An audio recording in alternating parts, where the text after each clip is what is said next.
todos, bienvenidos. Es miércoles en CNN Prime. Estamos listos para revisar todas las informaciones y estos son los titulares. Se conocieron nuevos antecedentes sobre el secuestro con homicidio del ex militar venezolano Ronald Ojeda.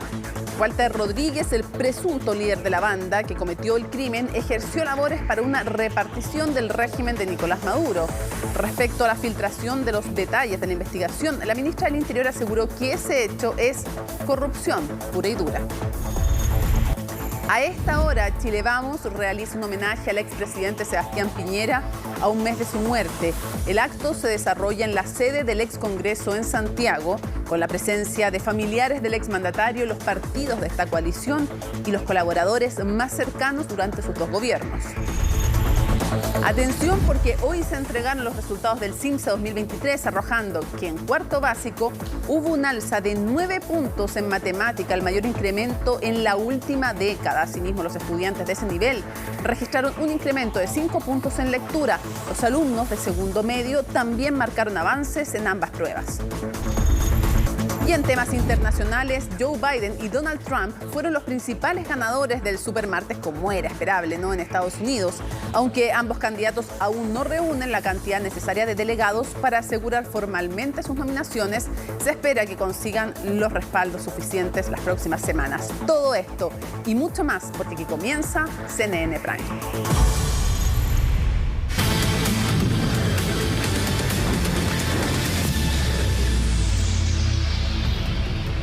Lo anunciamos, las principales figuras de Chile Vamos llegaron hasta la sede del ex Congreso en Santiago para homenajear al expresidente Sebastián Piñera a un mes de su muerte, en una ceremonia en la que primó el llamado a la unidad en el sector.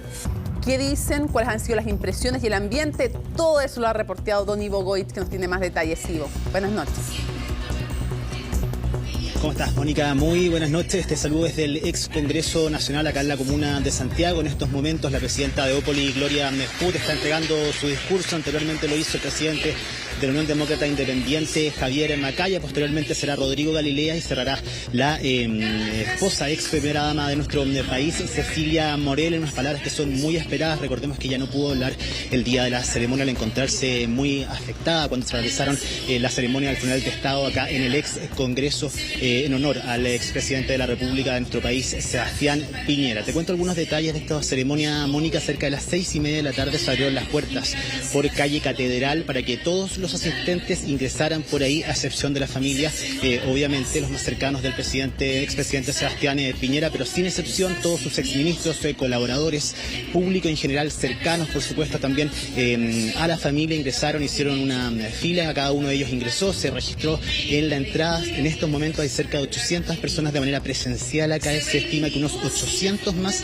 están conectados vía telemática.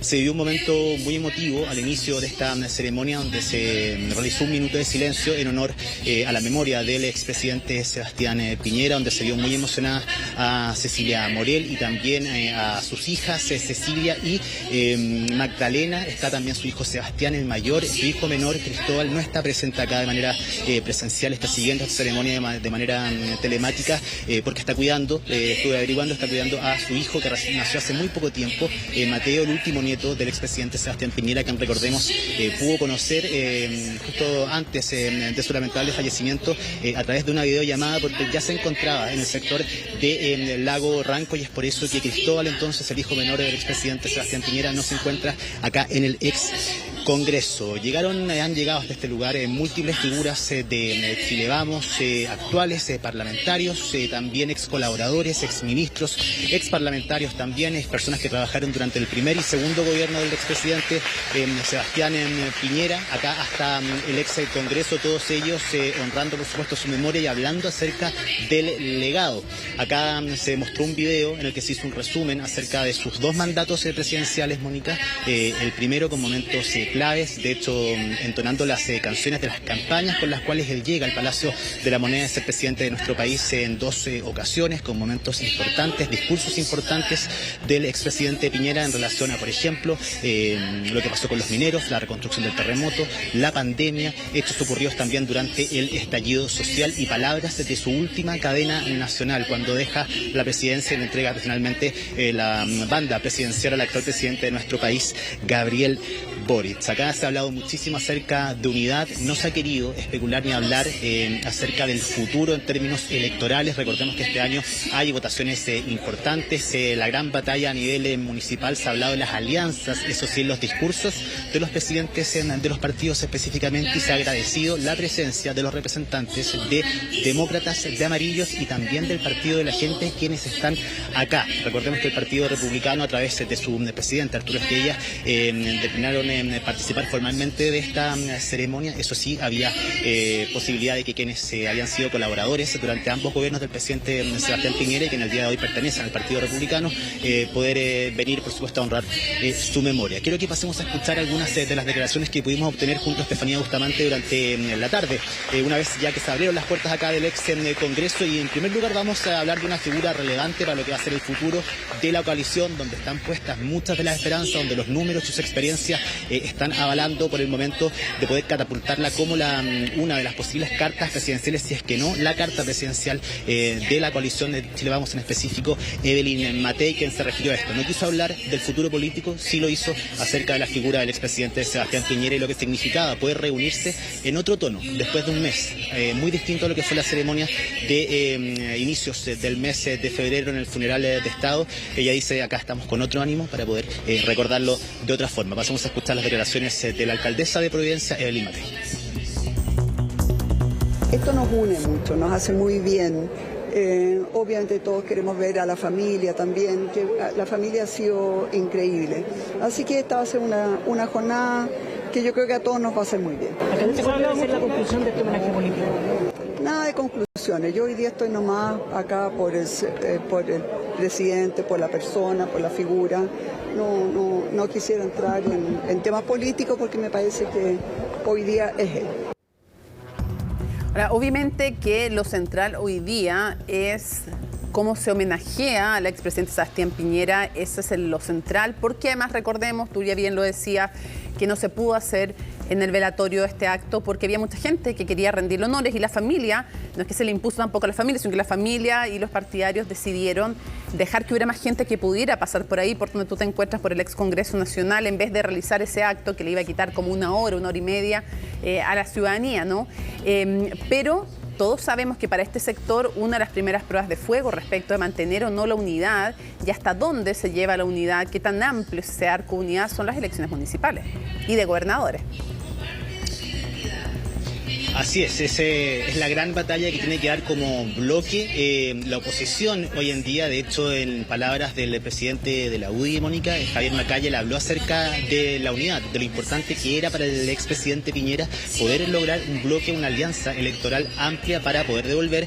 Finalmente, él decía, mejorar la calidad de vida de los chilenos. Han sido muy críticos, por supuesto, acerca de la gestión del presidente de la República, Gabriel Boric, en varios ámbitos, con dos focos fundamentales. Uno de ellos tiene que ver con la seguridad, otro con la situación económica y el empleo en nuestro país. Y puso como ejemplo, de hecho, Mónica, te cuento, Javier Macaya, en su discurso, esta alianza electoral, este bloque amplio electoral para las municipales y elecciones de gobernadores también el oficialismo, diciendo que ellos trataron y armaron un arco. Hay que ver lo que está pasando ahí, porque armaron un arco que va desde el Partido Comunista hasta la democracia cristiana, y es por eso que ha sido importante como gesto, como hito, el agradecimiento que le han dado a los representantes del Partido de la Gente, de demócratas y de amarillo, de que estén acá finalmente en búsqueda de poder lograr un bloque opositor, una alianza electoral que les permita tener buenos números acá a fin de año y poder proyectarla, por supuesto, para lo que va a ser la elección presidencial de fines del año 2025.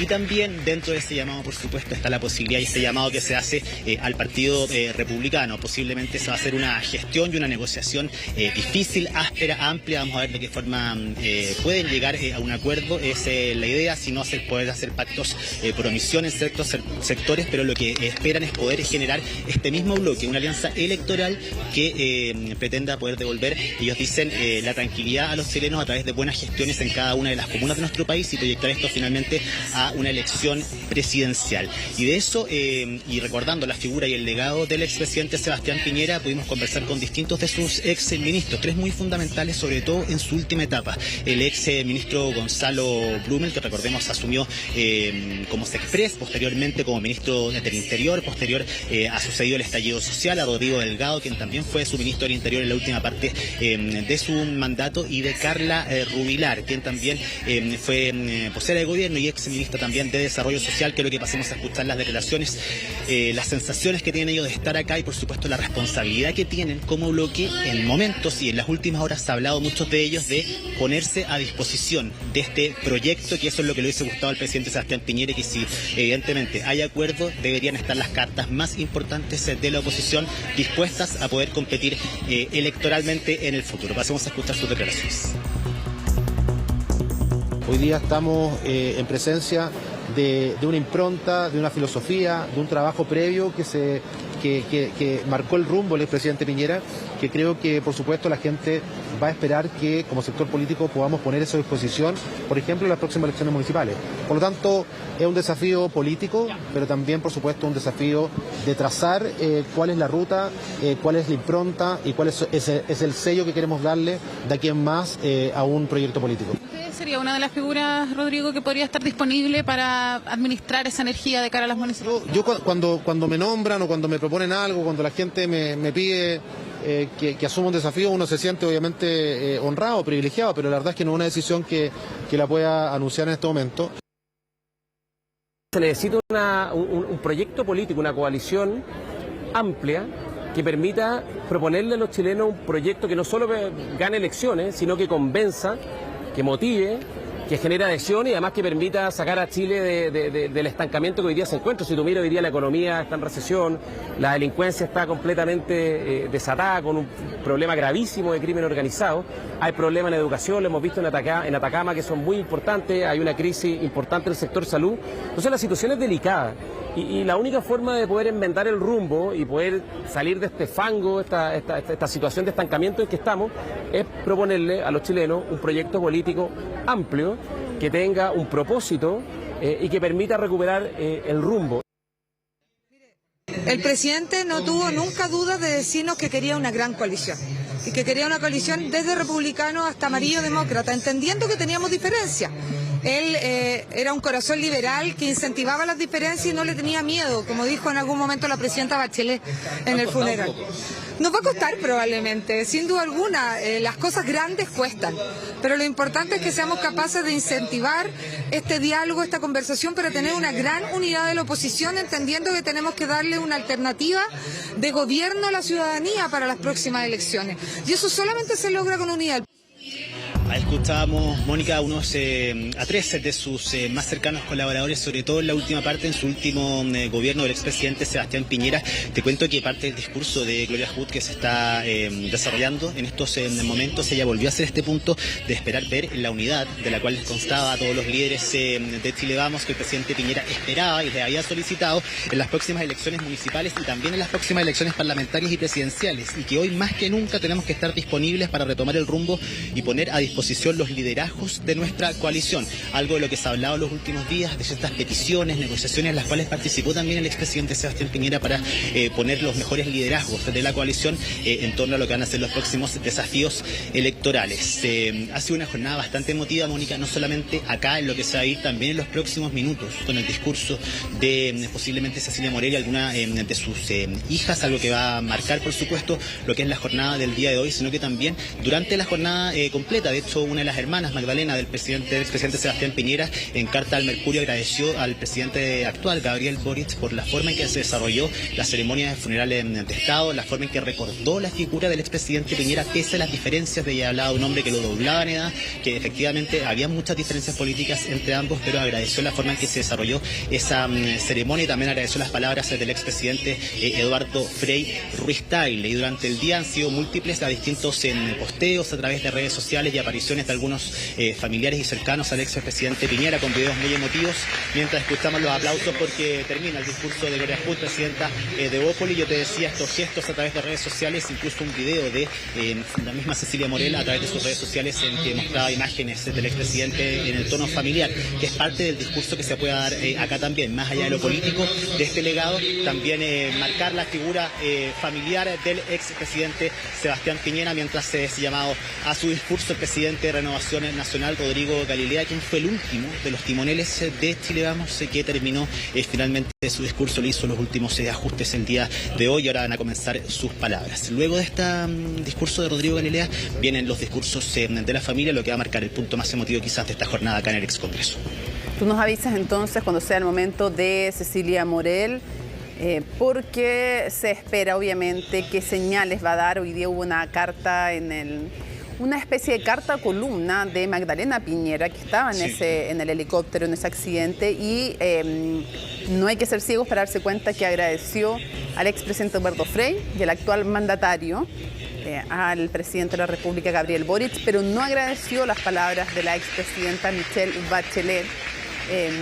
Ahí hay un matiz respecto, agradeció también otras de las palabras que se dieron en ese momento, pero respecto de mandatarios o exmandatarios, solo mencionó, dejó fuera a la expresidenta Michelle Bachelet, un punto importante. Vamos a ver qué dice, porque va a ser la primera intervención más extensa pública, salvo los agradecimientos que ha dado Cecilia Morel, así que vamos a estar muy atentos a aquello.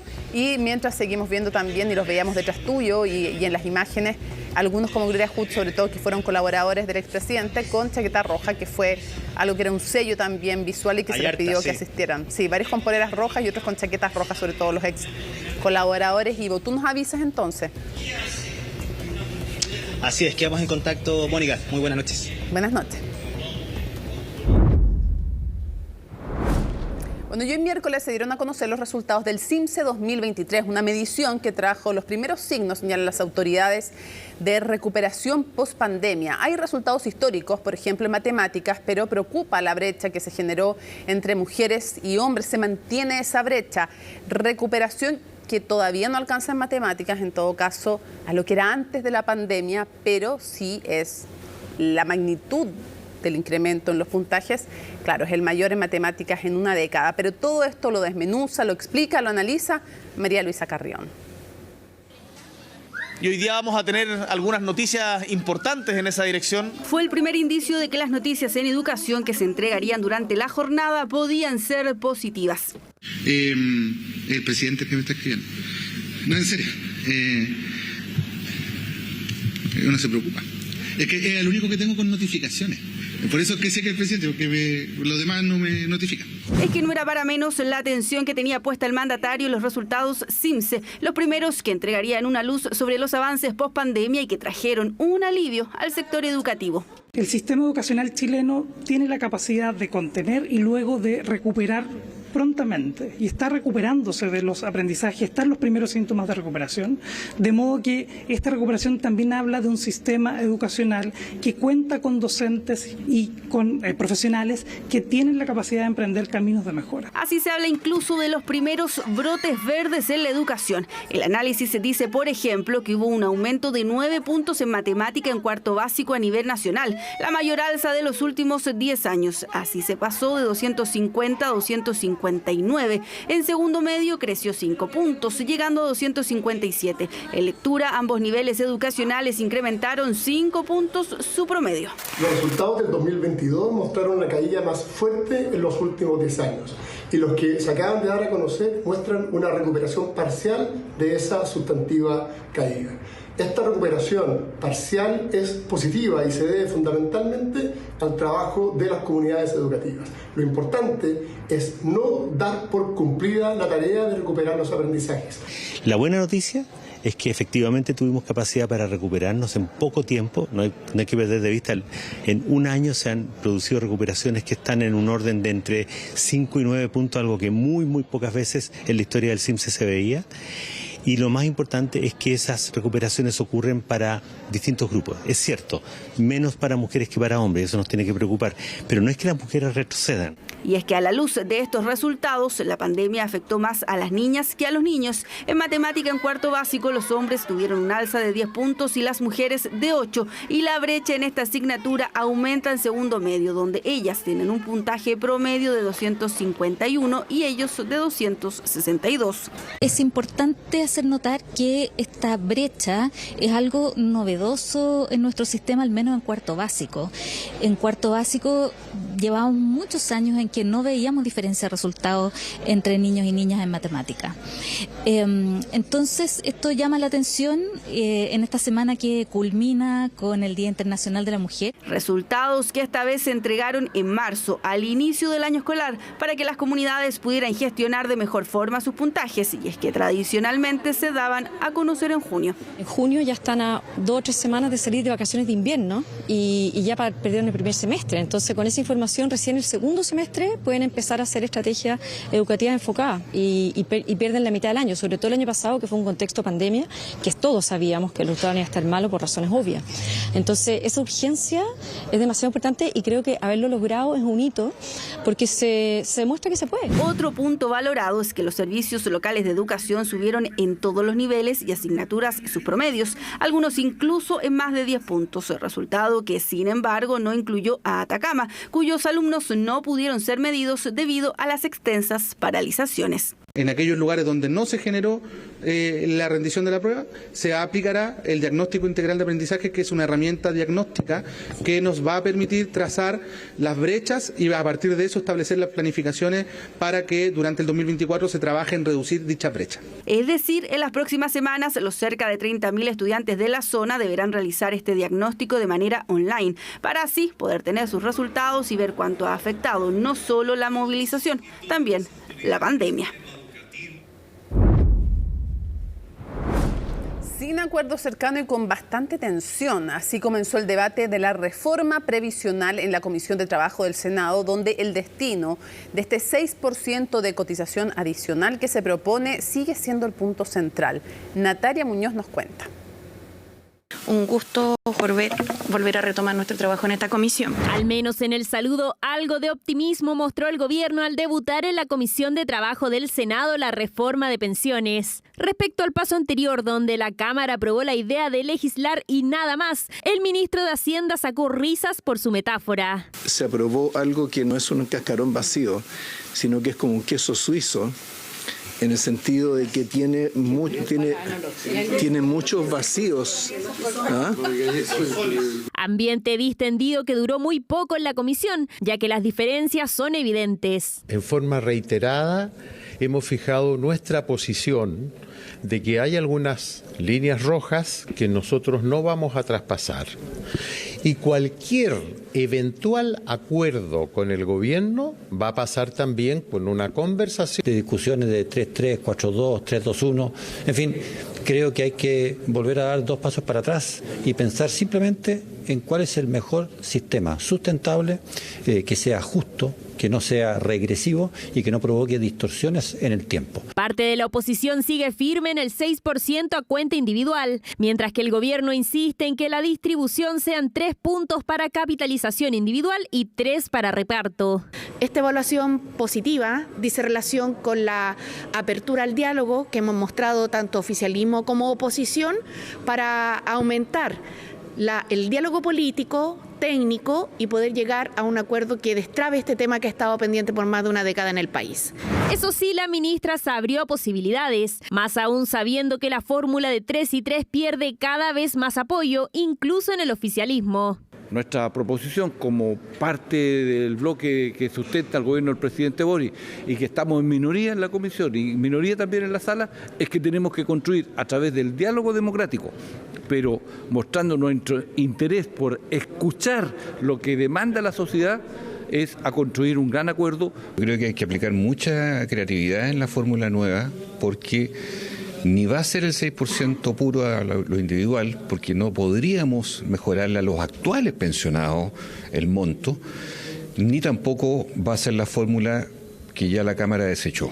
Aquí se requiere una alianza. Alianza que tendrán que construir sin una mayoría en el Senado. Por su parte, los llamados partidos bisagra también rechazan la propuesta del Ejecutivo. Nosotros decimos, destinemos un porcentaje mayor a las cuentas individuales y un un 4,2% y un 1,8% a un seguro de longevidad. ¿Qué permite esto?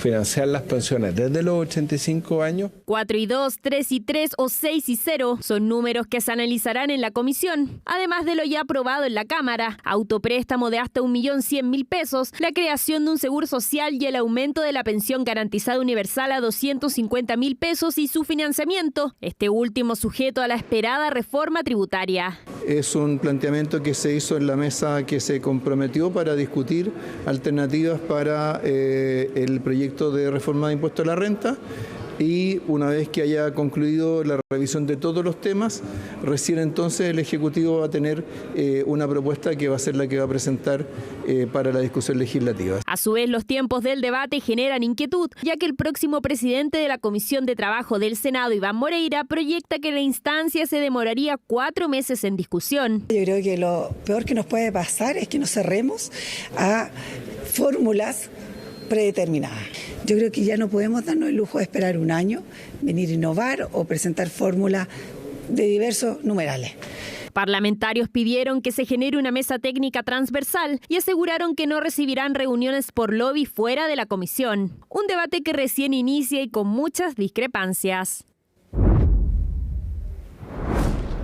La Cámara de Diputados despachó al Senado el proyecto de ley de incendios sin indicación sobre el cambio del uso de suelo. Con 116 votos a favor, 8 en contra y 20 abstenciones, la Sala de la Cámara Baja aprobó en general la iniciativa impulsada por el Gobierno que busca regular la prevención de incendios forestales y rurales. El proyecto, ingresado en octubre del año pasado, tiene como foco principal la creación del Servicio Nacional Forestal, un organismo que reemplazaría a CONAF y entregaría mayores herramientas para la prevención de siniestros. Sin embargo, la Sala de la Cámara rechazó la indicación presentada por el diputado de Convergencia Social, Diego Ibáñez, sobre limitar el cambio de uso de suelo de zonas siniestradas por al menos 30 años para así evitar que sean destinadas a proyectos inmobiliarios. Ahora la iniciativa deberá ser votada en su segundo trámite en el Senado. Me parece que es un proyecto que es necesario. La región del Biobío ha sufrido incendios que han sido catastróficos el año 2017, también el año 2023, y por tanto necesitamos una ley que regule la construcción de viviendas o el desarrollo urbano en áreas que son de peligro. Pero también creo que esta ley debiera apostar a subir las condenas a las personas que van generando incendios. Nosotros le pedimos tanto al Frente Amplio, al Partido Comunista y a gran parte de la coalición de gobierno que no aprovechen este momento para introducir elementos que no solamente van a dificultar el combate a los incendios, sino que no lo van a disminuir, porque es generar una expectativa falsa para la ciudadanía. Avancemos en aquellos elementos que tengan sustento técnico y evidencia de que son relevantes a la hora de combatir los incendios. Y esos elementos creemos que están ausentes en esta discusión y que ha primado más una mirada ideológica en algunos aspectos que soluciones que vayan a servirle a la gente el día de mañana. Es urgente, por una parte, aprobar la ley corta que está en el Senado, que está ahí la pelota en la línea del arco, y le hemos pedido y le hemos insistido al ministro de Agricultura que haga alguna gestión para que ese proyecto de ley corta se apruebe. Y por otra parte, este proyecto, que es de ley larga, es el proyecto que a largo plazo nos va a permitir cambiar la planificación territorial. Aquí no hay ideología, aquí lo que hay es una mirada práctica, un pragmatismo. Si no tomamos medidas, se nos va a seguir quemando Chile. Y en otras materias, la esposa de Ronald Ojeda reconoció hoy el cuerpo del ex militar luego de que el Servicio Médico Legal entregara la prueba de ADN. En paralelo, el gobierno informó que se puso una alerta en Interpol por la posible huida del país de 2 sospechosos del caso. Uno de ellos, Walter Rodríguez, habría trabajado en 2015 para un organismo gubernamental de Venezuela. Valentina Nieto tiene el informe.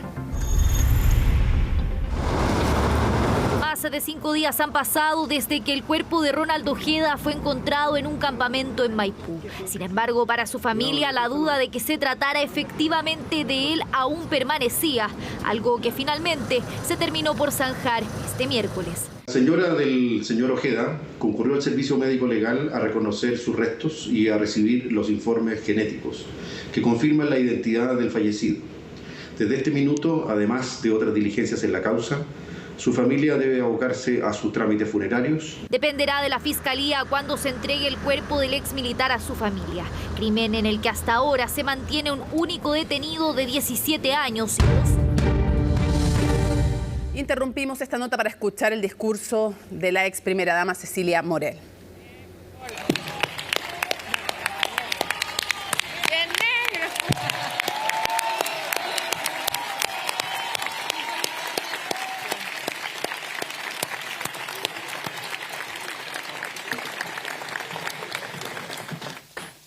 Buenas noches. Queridos amigos y amigas, no es fácil estar hoy día aquí, ni tampoco hablar después de tan sólidos y contundentes mensajes que dejan chico todo lo que uno pueda decir respecto de Sebastián. Luego de un mes de profundo dolor por la abrupta partida de Sebastián, quisiera comenzar estas palabras agradeciendo de todo corazón a nombre de mi familia, mis 14 nietos, mis 4 hijos, mis nueras, mi familia política, Piñera Echenique, y mi familia propia Morel, que siempre me han acompañado. Agradecer a cada uno de ustedes por estar hoy día aquí.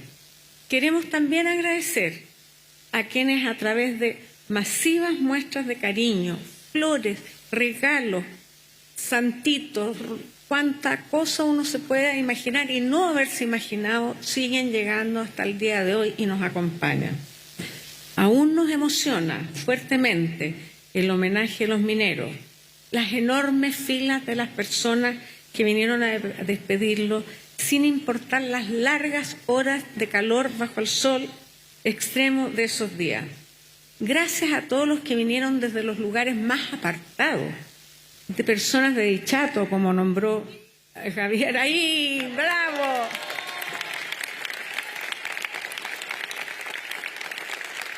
Eran mis amigas, yo las iba a visitar, ¿se acuerdan?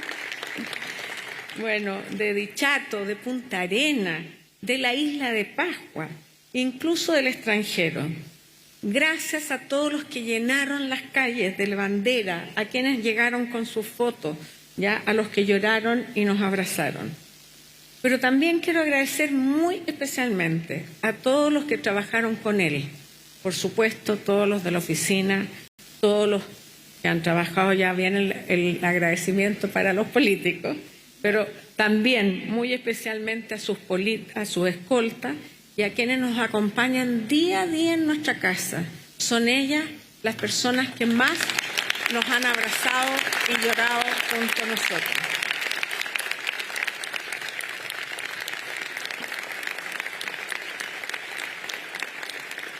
Créanme que los hemos sentido cerca y nos han ayudado a sobrellevar esta inmensa pena que sentimos.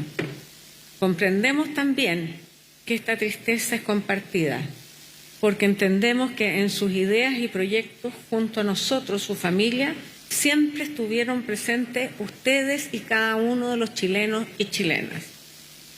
Vivir y construir familia junto a Sebastián no solo fue conocer a este hombre extraordinario, que ya lo han descrito bien, muy bien, con una energía desbordante, con una vitalidad, alegre, rápido, que le gustaba cantar, aunque no lo crean, hasta en la ducha, y siempre fuerte, porque se escuchaba por toda la casa, y jugar con los nietos como si fuera un niño más, con un humor a flor de piel, llegando a veces, sabemos, hasta la ironía incluso dura, pero al mismo tiempo aprendí a vivir con un hombre que soñaba en grande.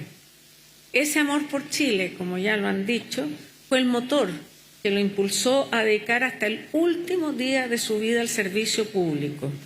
¿Cómo no recordar esa misma mañana, hablándolo por teléfono con la ministra de Desarrollo Social, la noche antes con el propio presidente Boric, incluso más de este país? Hablaba con Corina Machado porque también le importaba mucho la situación de la democracia, no solo en nuestro país, sino que en toda Latinoamérica.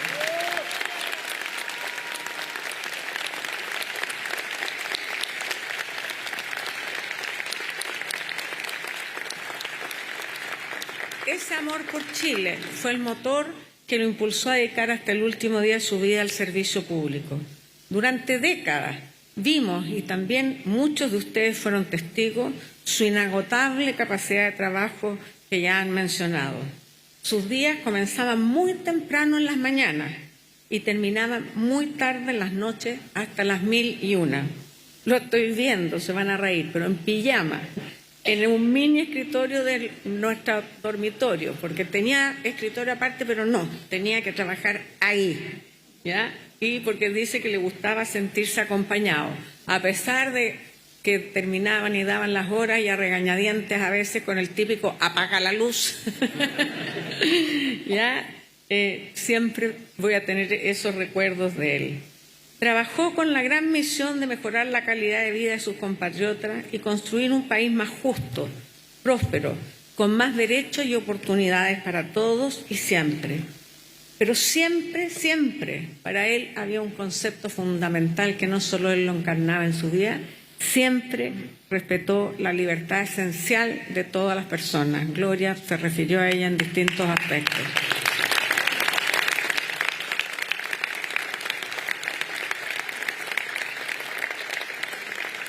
Bueno, el amor y sentido de compromiso con todos y cada uno de los chilenos se vio reflejado en varios momentos y prácticamente en todos sus proyectos.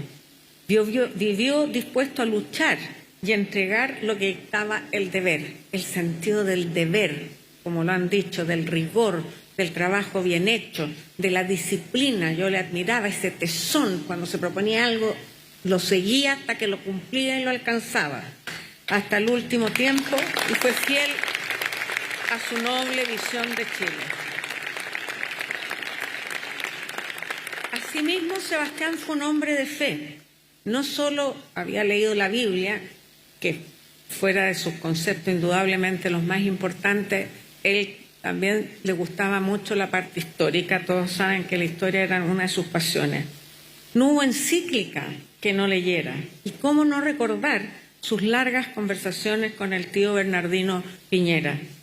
De ahí que su pensamiento se alineaba con la doctrina social de la Iglesia, la que con argumentos éticos compatibilizaba con su pensamiento político y económico, ya que consideraba que a través de la economía social de mercado el hombre sería cada vez más libre y dueño de hacer sus proyectos de vida con dignidad.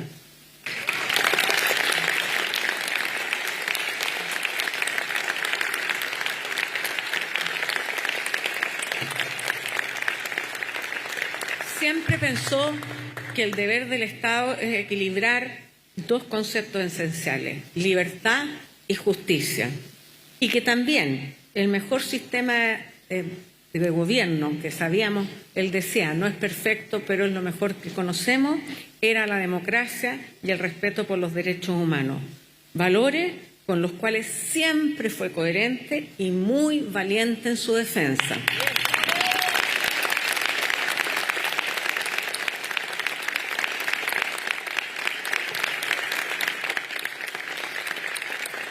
Su espíritu también se reflejaba en la manera de hacer política, en cómo él veía la vida, llevando siempre el sello de la libertad interior que ya he hablado, que le permitía cruzar toda la frontera, concordar ideas con los más tenaces adversarios y también, más de alguna vez, se van a acordar mucho, saltarse alguna convención social dada su libertad interior. Siempre creyó en el diálogo de buena fe y en los acuerdos. Fue uno de los principales promotores de los acuerdos de los comienzos de la democracia en los años 90, que permitieron estos grandes saltos en el desarrollo de nuestro país. Y gracias a esta buena fe y acuerdos, los consideraba la principal herramienta para la construcción de este sueño país. Recuerdo en un acto de campaña, en una de sus primeras campañas el año 2009 en la Universidad Católica, Sebastián dijo, sé que no vinieron acá por mí, vinieron porque creen que juntos podemos cambiar el rumbo de nuestro país. Y quizás algunos recuerden que los llamó a ser la generación del cambio, el futuro y la esperanza. Por eso me alegra tanto ver a estos jóvenes y llamo a que más jóvenes se sumen a la política, a esa sana y buena política. Parte entonces de las palabras de Cecilia Morel, recordando en lo humano y también en lo político al expresidente Sebastián Piñera en este homenaje que le realizan los dirigentes de Chile Vamos y que cierra la familia en sus opiniones, en su recuerdo. Hay ex colaboradores también, por supuesto, de los dos gobiernos que tuvo el expresidente. A ellos, a las personas que se le han acercado, en fin, a muchos más ha recordado, y también a quienes trabajan en la oficina de las fundaciones, en la casa de su familia, de la familia Piñera Morel, es que ha recordado también en este discurso la ex primera dama Cecilia Morel. Vamos a volver con algo que habíamos dejado pendiente. Les contábamos sobre el reconocimiento del cuerpo del ex militar Ronald Ojeda por parte de su esposa. Recibió también, por supuesto, de parte del Servicio Médico Legal la prueba de ADN, y el gobierno también informó que puso una alerta en Interpol por la posible huida del país de dos sospechosos de este caso. Uno de ellos, lo comentábamos, Walter Rodríguez, que habría trabajado en 2015 para un organismo gubernamental de Venezuela. Valentina Nieto tiene el reporte. Más de 5 días han pasado desde que el cuerpo de Ronald Ojeda fue encontrado en un campamento en Maipú. Sin embargo, para su familia, la duda de que se tratara efectivamente de él aún permanecía, algo que finalmente se terminó por zanjar este miércoles. La señora del señor Ojeda concurrió al Servicio Médico Legal a reconocer sus restos y a recibir los informes genéticos que confirman la identidad del fallecido. Desde este minuto, además de otras diligencias en la causa, su familia debe abocarse a sus trámites funerarios. Dependerá de la Fiscalía cuando se entregue el cuerpo del ex militar a su familia. Crimen en el que hasta ahora se mantiene un único detenido de 17 años y dos sujetos identificados, Michael Villegas y Walter Rodríguez, ambos ligados al Tren de Aragua. El paradero de los sujetos, en contra de los cuales existen órdenes de detención, todavía no lo hemos podido establecer. Y confiamos en que, con la experiencia que tiene la Policía de Investigaciones, la cooperación de las policías en el continente, podamos dar con su paradero, ya sea se encuentra en el territorio nacional o se encuentra en otro lugar. Es que la última vez que fueron ubicados los teléfonos de ambos sujetos fue en zonas fronterizas, uno en Colchane y otro en Arica, por lo que se sospecha habrían huido a Bolivia o Perú. Lo que puedo informar es que han cursado las policías órdenes de Interpol de búsqueda de personas que son sospechosas de haber participado en este delito. Dos sospechosos de los que comienza a haber más antecedentes, y es que quien sería el líder de la banda que cometió el secuestro habría trabajado también para el régimen de Nicolás Maduro. Según su certificado de cotizaciones, Walter Rodríguez Pérez trabajó por 7 semanas para el despacho del gobernador de Aragua en 2015. Desde junio de ese año que dejó el cargo sin volver a ser contratado formalmente por otro empleador hasta hoy. Por eso, según el documento, figura como cesante, nuevo antecedente que el gobierno descartó confirmar. No vamos a opinar ni nos vamos a hacer parte de las filtraciones de la carpeta investigativa. Nos parece que es atendible que se evalúe por parte de la Fiscalía, esa no es competencia nuestra, que se investigue a los funcionarios que pueden estar detrás de estas filtraciones. No a los periodistas ciertamente, pero sí a los funcionarios. Dura crítica que lanzó la ministra del Interior en la sesión que el Senado convocó para abordar el caso. Es que no han sido pocos los antecedentes que se han revelado en una indagatoria que la Fiscalía estableció como secreta. Ha sido recurrente y ya lo tenemos casi asumido como normal que las investigaciones secretas se filtran. Pero eso no debiera normalizarse. Es corrupción pura y dura. Sesión especial que incluso antes de realizarse fue cuestionada dentro del oficialismo e incluso por el gobierno. Primero quiero decir que esta sesión especial es una pérdida de tiempo, ya que no va a contribuir en nada a esclarecer el brutal crimen de Ronald Ojeda, el exmilitar venezolano. Y si este tema no amerita una sesión especial de este Senado, dígame qué lo puede ameritar, cuando hemos vivido de los momentos más difíciles en nuestra convivencia. La duda estaba en qué temas podrían ser abordados ante un caso en que se ha intentado mantener en reserva y en el que se han deslizado un sinnúmero de teorías. No podemos eliminar negacionistamente la posibilidad real de la hipótesis de que Maduro esté detrás de este asesinato. Este no es el momento para buscar pequeñas ventajas políticas, instalando todo tipo de especulaciones. Yo pediría también a los colegas que rajan vestiduras, no anticipemos o insinuemos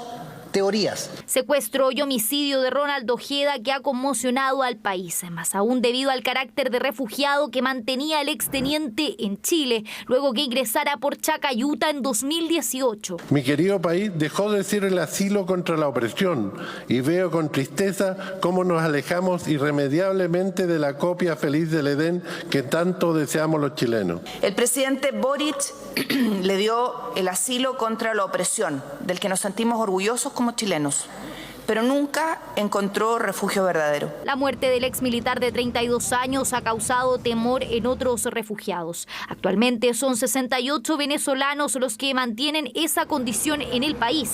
Según la ministra Toa, el gobierno contactó a algunos con situaciones similares a las de Ronald Ojeda. A otro grupo un poco, porque hay distintos como círculos que podríamos examinar aquí, otro grupo un poco más amplio de enfatizar, digamos, las policías que resguardaran sus entornos y estuvieran atentas a ver si había alguna situación anómala. El compromiso está ahora en avanzar cuanto antes en mejorar el Sistema Nacional de Inteligencia. El proyecto de modernización está estancado en la Cámara de Diputados desde 2018, por lo que el gobierno anunció ingresará un paquete de indicaciones en las próximas semanas.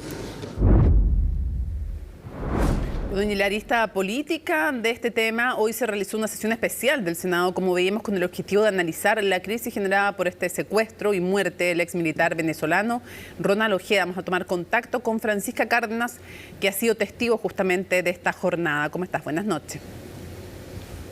¿Qué tal, Mónica? ¿Cómo estás? Muy buenas noches. Y justamente como tú lo decías, una sesión especial que fue impulsada en medio de críticas, además, por parte de parlamentarios y senadores del oficialismo con respecto a que habían otras materias que discutir en materia de seguridad, al menos durante esta jornada en el Senado, pero se intentó finalmente y se impulsó plantear esta sesión especial que comenzó incluso abordando por parte del presidente del Senado, Juan Antonio Coloma, lo que es este caso del exmilitar venezolano Ronald Ojeda. Él partió justificando, argumentando la posición de la derecha y de la oposición de por qué se tenía que llevar a cabo esta sesión especial, debido a las críticas del oficialismo con respecto a que el Senado no tiene ni un rol fiscalizador en torno a lo que es este caso, este tema, y además porque el fiscal nacional ayer, el fiscal Ángel Valencia, dijo además que todo va por carriles distintos, la política, el debate con las indagatorias obviamente que está haciendo el Ministerio Público y la Fiscalía, una vez que se le preguntaba también si este tipo de debates, estas sesiones especiales interrumpen o perjudican de alguna manera también lo que es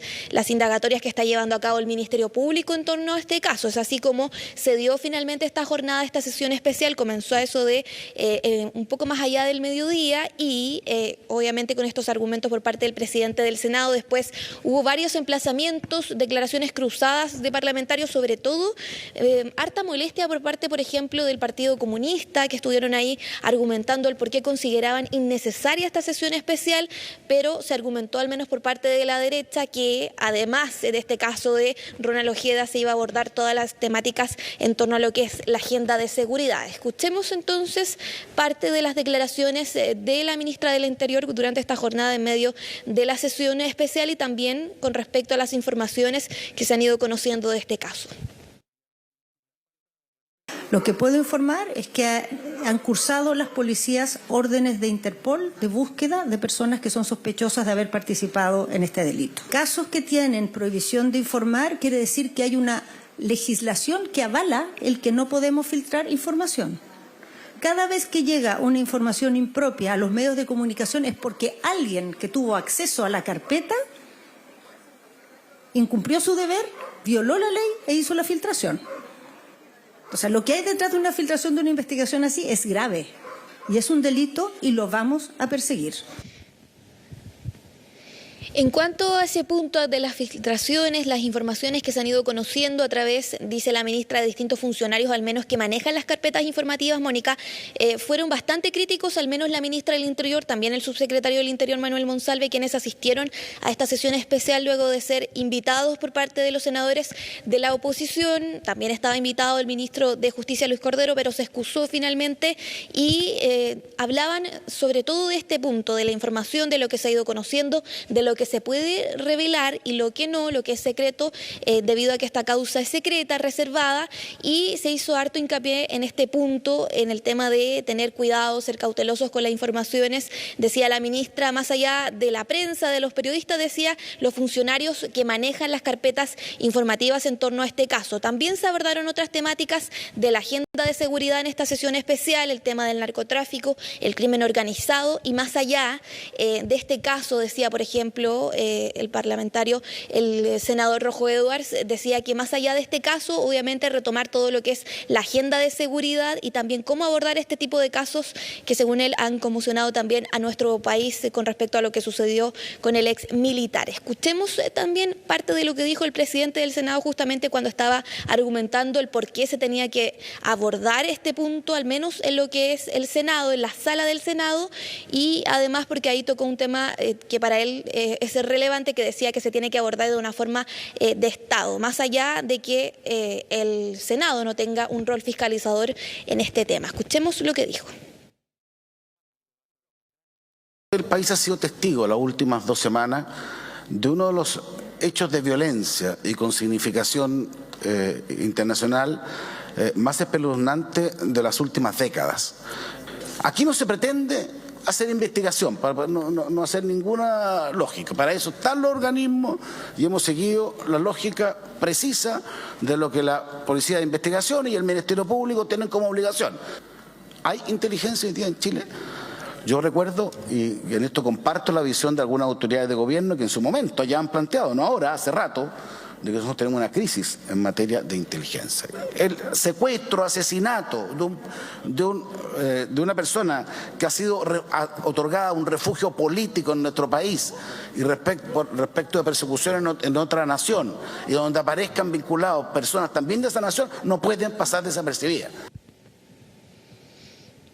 Claro, y porque se pretende también retomar otras temáticas. Hoy día también se vio lo de la regla de uso de la fuerza y también la ley de inteligencia que se quiere retomar durante esta semana, Mónica, que ha dormido, como dicen algunos parlamentarios, en el Congreso, al menos desde el segundo gobierno del expresidente Sebastián Piñera, y también para abordar todo lo que es también el narcotráfico y el crimen organizado. Para eso se llevó a cabo finalmente esta sesión especial. Pero también se volvió a emitir declaraciones por parte de los parlamentarios, emplazamientos entre ellos, al menos había bastante molestia por parte, por ejemplo, del senador Daniel Núñez del Partido Comunista, señalando que, y nuevamente, que hay un cierto grado de anticomunismo en las declaraciones de los parlamentarios de la oposición al tratar de vincular, decían algunos, a miembros del PC con Maduro, con Venezuela, y además porque se les critica, al menos por parte de la oposición, al presidente Gabriel Boric, de que no haya una condena a lo que ha sido este secuestro y este asesinato. Escuchemos parte también de lo que dijeron justamente los parlamentarios en esta sesión especial del Senado. No tiene sentido esta sesión, porque la investigación judicial, insisto, la investigación judicial es completamente reservada y no podemos conocer de boca de las autoridades mayores detalles del caso.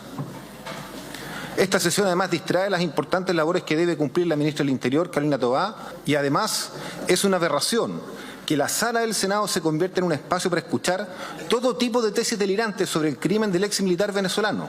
Es muy poco serio levantar hipótesis afiebradas para intentar dañar al gobierno y tratar de golpear al Partido Comunista. Desde el primer día del secuestro se tejieron todo tipo de especulaciones, sin ofrecer ninguna prueba. También en esta operación política se quiso autorizar las gestiones que realizó el subsecretario Interior Manuel Monsalve al gestionar un convenio de intercambio de información con el gobierno de Venezuela para justamente combatir el crimen organizado.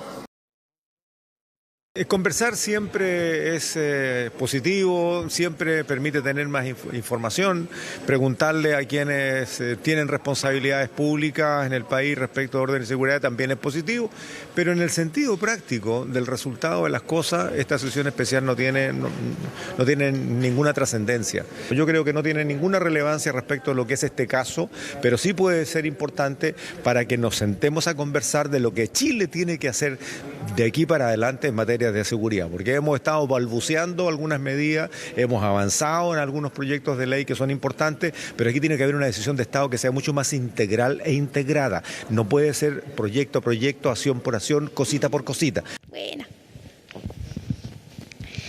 Claro, ahí parte entonces de las distintas impresiones que se dieron en esta sesión especial, Mónica. Hay que decir que se abordaron también otros puntos, temáticas relacionadas a la agenda de seguridad. De todas maneras, hay proyectos, la agenda legislativa, al menos en materia de seguridad, va un poco lenta, al menos en esta semana, esta primera semana, recordemos, tras el receso legislativo, pero vamos a ver qué pasa también en los próximos días, al menos con este caso de Ronald Ojeda, que va a seguir dando al menos distintos argumentos para el debate legislativo y también para los distintos parlamentarios. Así que nos quedamos atentos a eso y también si es que hay otra instancia donde se aborde nuevamente este caso. Absolutamente, van a seguir habiendo hartas instancias, no va a salir del centro de la actualidad política y también, por supuesto, judicial e investigativa. Muchísimas gracias, buenas noches. Buenas noches. Pongan mucha atención a lo siguiente porque quedan poquitos días para que comience la aplicación del censo 2024, pero el proceso quedará su puntapié inicial. Este sábado está siendo preparado hasta los últimos detalles por el INE.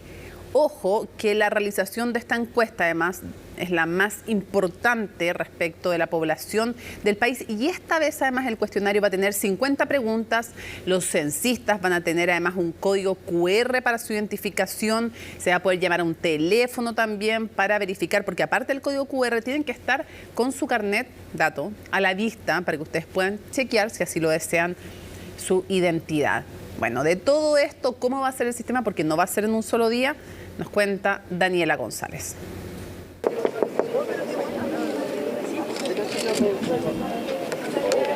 Hola, muy buenos días. Mi nombre es Gustavo Gatica, soy el censista de tu sector. Aproximadamente la encuesta va a durar entre 20 a 25 minutos, dependiendo de la cantidad de personas que residan en tu vivienda. Esto es parte de lo que todos los chilenos viviremos desde este sábado 9 de marzo. Comienza la aplicación del Censo Nacional con 50 preguntas que permitirán crear estrategias de políticas públicas para el futuro. Van a visitar todas las viviendas del país de lunes a domingo, de 9 de la mañana a 9 de la noche. El trabajo que hacen los y las censistas es fundamental para levantar información que permita hacer políticas públicas y tomar decisiones. Es fundamental el trabajo de los y las censistas. Por eso, el INE ha establecido importantes estándares de confiabilidad. Por ejemplo, cada encuestador deberá contar con su credencial, que tendrá un código QR, donde se podrá ingresar el número del RUT. Allí conocerá inmediatamente todos los datos de la persona que lo está censando. En esta credencial va a haber un código QR y ese código QR todos lo podemos escanear y este código QR nos va a dirigir al sitio verificador.ine.cl. Y en ese sitio de verificación lo que debemos realizar es solicitarle al censista su cédula de identidad y con su RUT ingresar el RUT en el verificador, y una vez que ingreso el RUT del verificador, lo que va a suceder es que el verificador me va a derivar a la pantalla donde aparece la foto de él o la censista y va a señalar que ese censista forma parte del equipo del operativo censal. Cuando llegue él o la censista a su casa, usted tiene que fijarse que porten esta chaqueta de un color característico azul con el logo del INE y del censo, además de la credencial, que es muy importante.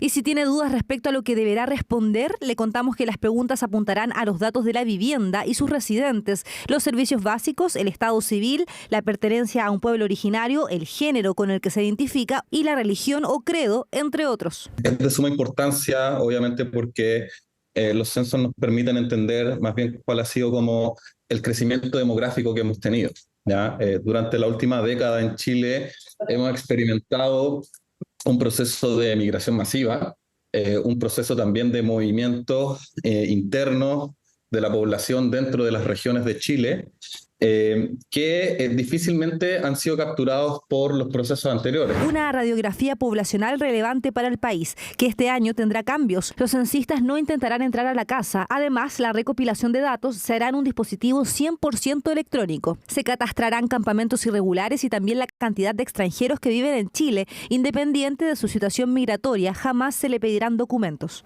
Creo que va a ser mucho más completa. Lo encuentro igual mucho mejor porque así podemos tener más estadísticas de lo que es a nivel nacional. Es importante, entiendo que el consiste también afecta en políticas públicas, se necesita saber cuántas personas hay para poder, no sé, generar lineamientos centrales. Yo creo que, al contrario de lo que piensan algunas personas, es bastante correcto, porque llevar un orden y un control sobre la población igual es importante, así se pueden aplicar mejores políticas para la gente. Ya lo sabes, desde este sábado en cualquier momento lo podrán censar en su hogar. Una encuesta nacional más que importante porque nos permitirá saber cuántos somos y cómo hemos cambiado. Polémica causó la decisión del gobierno de excluir a empresas israelíes de la versión 2024 de la Feria Internacional del Aire y del Espacio FIDAE. La ministra del Interior, Carolina Toá, señaló que no es fácil tomar una medida de este tipo, pero, comillas, dijo, en la escala de prioridades, los derechos humanos son el primer eslabón. Argumentó la Secretaría de Estado. Colomba Eichholz nos entrega los detalles de quienes apoyan y quienes rechazan esta medida. Un nuevo capítulo de tensión se desató entre Israel y Chile luego de que el gobierno anunciara la exclusión del Estado judío como expositor en la FIDAE, una exhibición aérea considerada como la más importante en materia aeroespacial y defensa en América Latina. Chile ha tenido una tradición respecto a la participación de países que están en conflicto. Esto no es la primera vez que ocurre, ocurrió anteriormente en el conflicto ruso-Ucrania y el comunicado también sale del Ministerio de Defensa. Chile, y lo ha hecho saber a través permanentemente de la Cancillería, tiene una postura muy clara respecto al conflicto Israel-Palestino. Creemos importante también cuidar una instancia como es la FIDAE, que convoca a muchos países, que es muy reconocida en el mundo y que tiene una gran valoración. Para un país como Chile no es fácil tomar una medida de este tipo. Es doloroso tomarla y entendemos que tiene muchas consecuencias. Pero en la escala de las prioridades, los derechos humanos es el primer eslabón.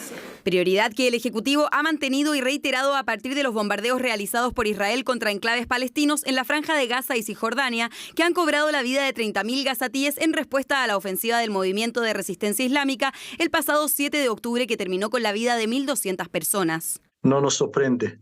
Y es una política que está no en línea con los otros países democráticos que avalan derechos humanos. La cuestión es si es intentar tachar a Israel como Estado genocida. La determinación del gobierno pretende mantener una postura consecuente a la que han manifestado por el conflicto armado. En más de una ocasión han calificado la respuesta israelí como desproporcionada y de forma más reciente la representante de Chile ante la Corte Internacional de Justicia en La Haya, Jimena Fuentes, alegó ante el Tribunal Internacional que la política de Estado de Israel consiste en una violación sistemática del derecho internacional. Lo que hizo el presidente Boric es un acto de dignidad, porque señala que los dineros no todo lo compra.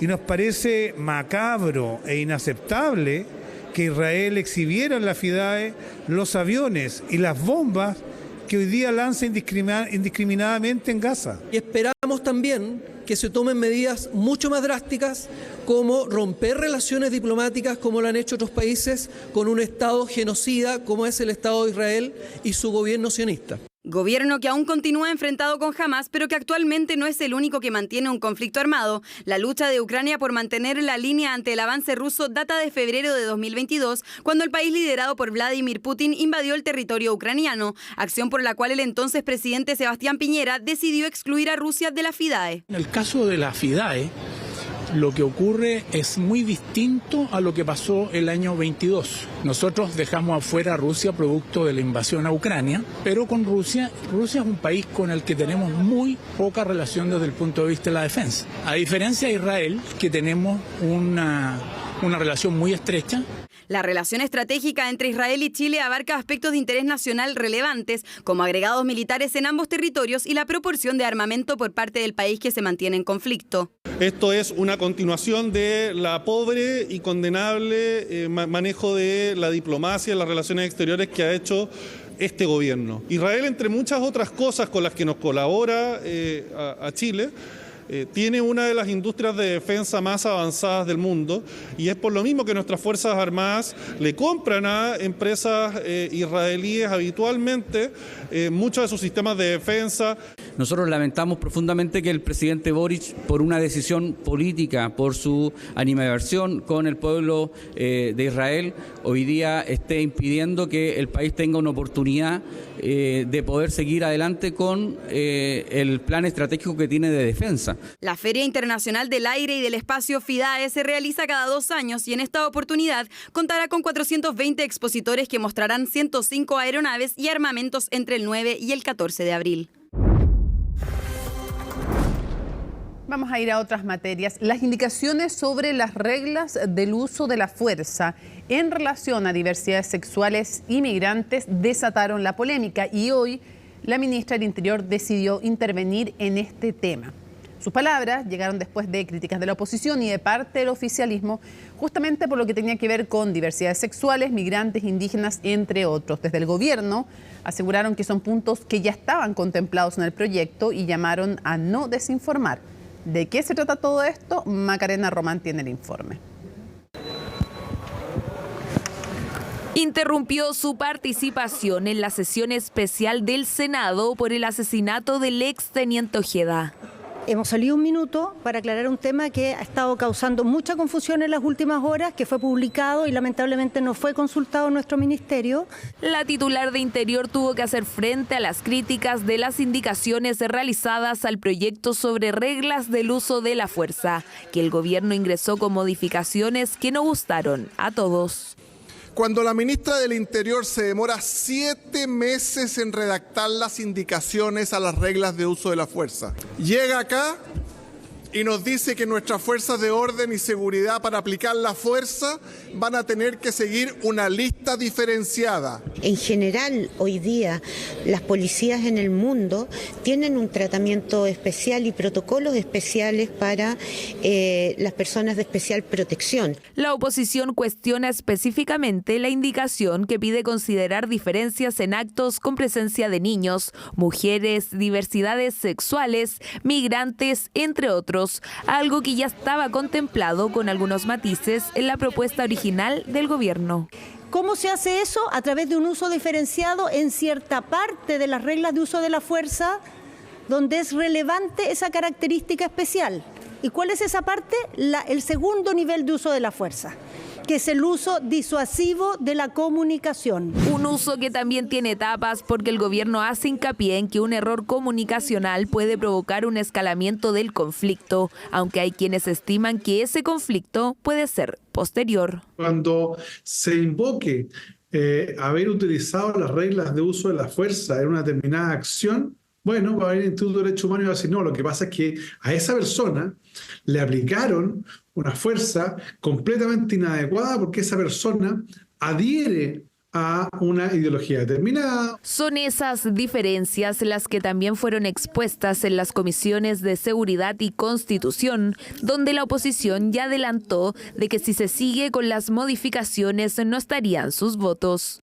Sí creo que todas las indicaciones van en el camino correcto. Se ha recogido ampliamente las opiniones de la derecha incluso para separar las reglas de uso de la fuerza de lo que son la labor policial. Grupos de especial protección a migrantes, minorías, discapacidad. Yo me pregunto cómo va a ser preguntarle, oiga, ¿sabe qué cuánta discapacidad tiene? ¿De un 60, un 40? ¿Cómo habla usted? ¿Es de un grupo originario, etcétera? Pero no es el único reparo que expuso la derecha al conocer las indicaciones. Estos cuestionamientos incluso molestaron a la jefa de gabinete al considerar que van más allá de la propia discusión legislativa. Hay normas que si bien no están vinculadas, hay señales que a mí me inquietan, lo voy a decir con transparencia, respecto a reglas de uso de la fuerza, donde se diferenciaría si respecto a un nacional o de un migrante, según aparece hoy día en los medios y que la Cámara de Diputados está resolviendo. Eso tiene sentido. Alimentar los prejuicios, alimentar los miedos no es una buena manera de llevar los debates. Y si queremos que en Chile haya reglas de uso de la fuerza y funcionen,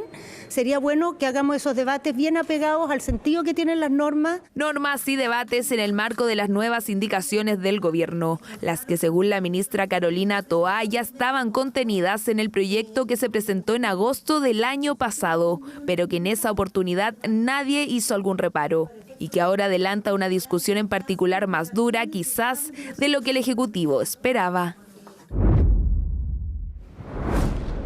Seguimos en materias legislativas y pongan atención a lo siguiente, porque el Congreso Nacional despachó hoy la Ley Integral contra la Violencia hacia las Mujeres. A solo días de una nueva conmemoración del 8M y tras casi 7 años de tramitación, el Pleno de la Cámara de Diputados aprobó la iniciativa y la dejó lista para ser publicada para su entrada en vigencia. El proyecto pone foco en abordar la prevención, sanción y erradicación de la violencia contra las mujeres en razón de su género, o sea, aquella que se recibe por ser mujer, y que establece las bases además y lineamientos para su abordaje y los deberes de los distintos órganos del Estado para prevenir esta violencia. Una vez promulgada, la ley permitirá mejorar la fiscalización de las medidas cautelares y establecer un mecanismo de supervisión judicial para garantizar su cumplimiento. Además, ampliará las medidas preventivas a delitos que ocurran fuera de las relaciones familiares, afectivas o de convivencia. Cada generación de mujeres le ha entregado a la siguiente un mayor margen de libertad. Y si estamos hablando hoy día de una ley integral en contra de la violencia hacia las mujeres, es que gracias a anteriores parlamentarias, anteriores ministras, anteriores gobiernos, logramos ir pasando, y por supuesto con el empuje de la sociedad civil, logramos ir pasando de la cultura de la ropa sucia se lava en casa, de la cultura de esto mejor no se hable, de la cultura de usted qué le hizo para que él reaccionara así, a crear delitos que pueden ser perseguidos, que deben ser acompañados por el Estado y que hoy estamos buscando uniformar en una ley integral. Absorben carbono y son importantes reservas de agua dulce en varios puntos del país. Las turberas son entornos naturales que serán protegidos por ley tras la aprobación por parte de la Cámara de Diputados. Sin embargo, la extracción de un componente de estos genera debate. ¿Cuál es? ¿De qué se trata? Francisco Verdejo lo responde. Tras casi 6 años de tramitación y con 142 votos a favor, se aprobó la Ley de Protección de las Turberas, ecosistemas en los que entre el 50 al 70% de ellos a nivel mundial se ubican en Chile. Las turberas son un ecosistema muy importante, un tipo de humedal que nos ayudan a enfrentar el cambio climático al secuestrar carbono y metano. Y además de eso, son una importante fuente de agua. Con un lento crecimiento, las turberas se extienden desde la Araucanía a Magallanes, acumulando materia orgánica milenaria llamada turba y exhibiendo en su superficie una capa de musgo llamada pompón. Juntos absorben altas concentraciones de carbono, filtran el agua y acogen a un centenar de especies que solo viven en estos entornos. Su intervención tiene graves daños. Al crecer lento, su intervención se puede causar un daño irreparable o que va a costar muchísimos años en que se vuelva a regenerar. El pompón y la turba son extraídos para ser comercializados, tanto como materia prima y elementos de jardinería. En medio de la discusión parlamentaria se determinó prohibir la extracción de la turba, no así la del pompón. Las turberas, al ser explotadas, emiten gases de efecto invernadero, lo que es muy dañino, digamos, hoy en día con la crisis climática que vivimos. Precisamente la extracción de este es la principal preocupación en sectores como Chiloé, en los que gran parte de las reservas de agua dulce dependen de estos humedales ácidos. Son los pomponales, la capa de musgo vegetal que crece encima, o incluso los pomponales que no tienen turba, los más importantes como reguladores hídricos del archipiélago de Chiloé. Lo que están haciendo es condenar al archipiélago de Chiloé y a nuestras 200.000 personas a quedarnos sin agua. Hay actividades económicas que dependen de esta extracción también. Entonces, por lo mismo es importante que esta ley pueda hacer la bajada más particular a cómo se extraería este pompón. Queda al pendiente un plan de manejo para extraer el pompón, el que deberá ser elaborado en un plazo de 2 años y adecuado a cada realidad regional, según las recomendaciones de un comité científico. La regeneración de este puede tomar hasta 1 década. Cuando tú haces un plan de manejo, lo que tienes que asegurar es su capacidad de regeneración. Tú no puedes sacar todo y eliminarlo para que no y que no se pueda reproducir. En condiciones de sequía podrían también restringirse aún más estas medidas. La ley está a la espera de ser publicada en el Diario Oficial y busca resguardar a más de 4 millones de hectáreas de turberas solo en la Patagonia. Se trata de una solución basada en la naturaleza que actualmente absorbe a más del 30% del carbono presente. Súper, hiper, mega invitados entonces este domingo a la transmisión del único canal chileno comprometido que va a estar ahí. Además, 2 películas chilenas que están posturando, así que, bueno, imperdible, por supuesto, con Viviana Encina y con Fernando Paulsen, la transmisión de los Oscars desde las 7 de la tarde. Termina entonces CNN Prime, pero viene, por supuesto, CNN Tiempo, también Fernando Paulsen con un tío Mirá, así que los dejo en estupenda compañía. Miércoles 6 de marzo, así estuvo nuestro país y el mundo. Somos CNN Chile. Buenas noches.